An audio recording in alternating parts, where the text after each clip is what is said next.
जळगावमध्ये ट्रेनला आग लागल्याच्या अफवेनं प्रवाशांच्या उड्या, दुसऱ्या ट्रेननं उडवल्यानं 11 जणांचा मृत्यू. मुख्यमंत्र्यांकडून मृतांच्या नातेवाईकांना 5 लाखांची मदत जाहीर.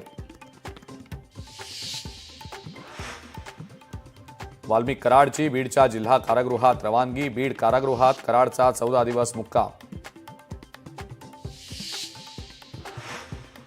पीक विमा घोटाळा 5,000 कोटींपेक्षा अधिक. भाजपचे आमदार सुरेश धस यांच्या दाव्यानं खळबळ. सैफचा हल्लेखोर डावकी नदीतून भारतात आला. आरोपीला एका एजंटनं मदत केल्याची धक्कादायक माहिती समोर.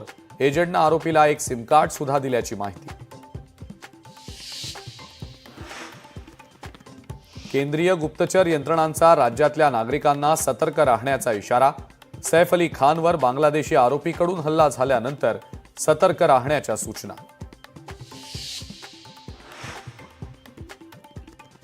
आणि दाओसमध्ये पहिल्या दिवशी 6,25,457 कोटींचे करार.